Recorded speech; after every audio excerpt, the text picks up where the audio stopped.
नमः शिवाय। नमस्कार दोस्तों, मेरे चैनल व्रत एवं कथा में आपका स्वागत है। तो आज मैं आपके लिए धर्मराज की कथा लेकर आई हूँ। कथा सुनने के बाद मेरे चैनल को लाइक, शेयर, कमेंट और सब्सक्राइब करना ना भूलें। चैनल को सब्सक्राइब करने के बाद बेल आइकन को प्रेस करें ताकि मेरी वीडियो की नोटिफिकेशंस आपके पास सबसे पहले पहुँच सके। तो आइए, व्रत कथा कुछ इस प्रकार है। प्राचीन समय की बात है। एक नगर में दो सेठानियां रहती थी। बड़ी सेठानी के घर में बहुत धन था, लेकिन वह कंजूस थी। छोटी सेठानी के घर में धन कम था, लेकिन वह मन से बहुत दयालु और मददगार थी। वह स्वयं को धर्म के कार्य करने और लोगों की मदद करने में लगाए रखती थी।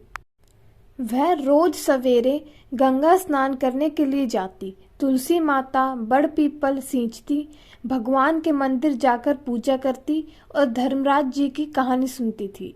जबकि बड़ी सेठानी यह सब देखकर हंसती थी और कहती थी कि पता नहीं दिन भर क्या फालतू काम करती रहती है। ऐसा करते करते दिन बीतने लगे और सेठानियां वृद्ध हो गई। तब भगवान के घर में बुलावा आया। छोटी सेठानी को लेने के लिए धर्मराज जी ने अपना विमान भेजा, जबकि बड़ी सेठानी को दूत मारते हुए ले जाने लगा।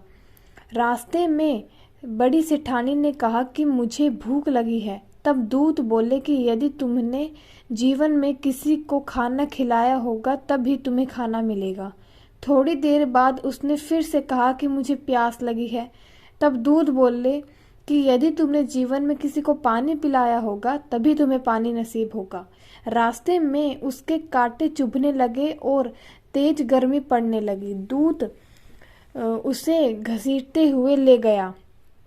अब बड़ी सेठानी बहुत पछताने लगी कि मेरे पास सब कुछ होते हुए भी दान धर्म नहीं किया।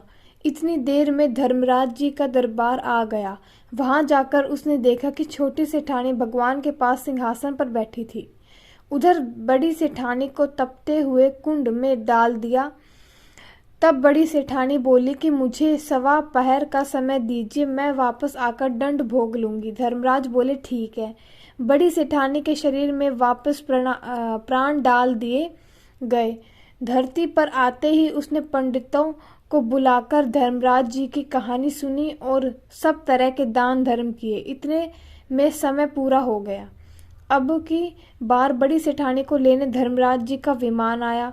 1:15 के दान धर्म और धर्मराज जी की कहानी सुनने से बड़ी सेठानी को धर्मराज जी ने जैसी कृपा सेठानी पर की वैसी सब पर करना। धर्मराज जी की कहानी सुनने वाले, कहने वाले, हुकार भरने वाले और पूरे परिवार पर कृपा करना।